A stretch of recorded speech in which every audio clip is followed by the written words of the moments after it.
नमस्कार, मी सौ अमृता आणि अमृता कुकिंग वर्ल्डमध्ये आपले पुन्हा एकदा मनःपूर्वक स्वागत.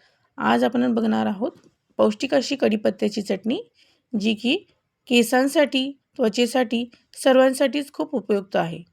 चला तर मग बघूयात. या इथे मी ताजा कढीपत्ता घेतलेला आहे. हा फार कवळा पण नाही आहे आणि फार अगदी राठं झालेला सुद्धा कढीपत्ता नाही आहे. बघू शकता हिरवीगार अशी ही पानं आहेत. तर ही तोडून मी स्वच्छ धुवून घेतलेली आहेत. झाडाला नवीन आलेला कढीपत्ता इथे वापरायचा आहे. यावरती कुठल्याही प्रकारची कीड असता कामा नये, ह्याची काळजी घ्या. तर इथे मी मूठभर असे कढीपत्त्याची पानं घेतलेली आहेत. तर त्याचे आता आपण देठ वेगळे करून पानं स्वच्छ धुवून घेऊयात आणि पानं स्वच्छ धुतल्यानंतर ज्या राहिलेल्या काड्या असतात, तर त्याही न फेकून देता आपण त्या वरणामध्ये, कढीमध्ये कुठेही त्या वापरू शकतो.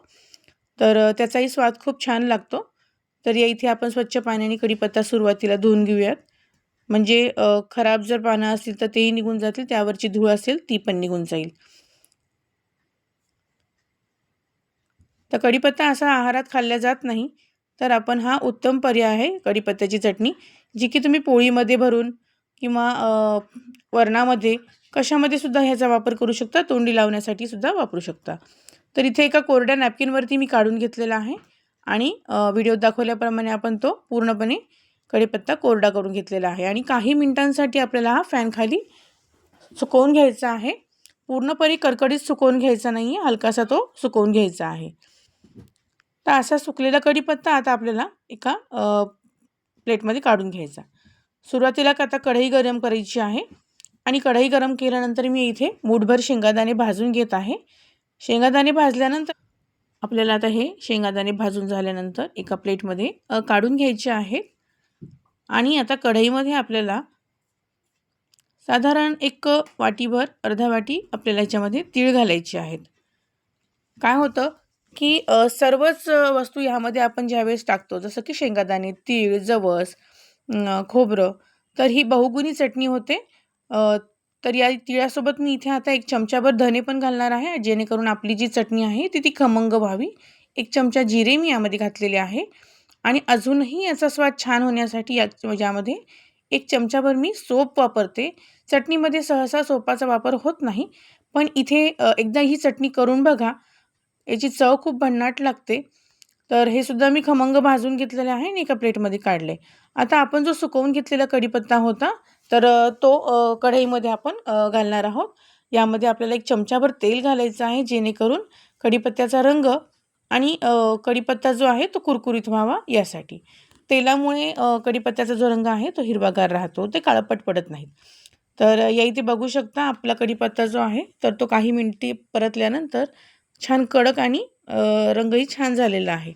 तर यामध्ये आता आपण भाजलेले जे शेंगादाणे होते, तीळ आणि सोप वगैरे होती, तर ते सर्व जिन्नस आपण या कढीपत्त्यासोबतच पुन्हा एकदा परतून घेणार आहोत.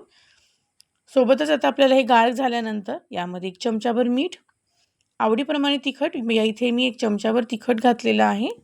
तिखटाचं प्रमाण आवडीप्रमाणे कमी जास्त करू शकता.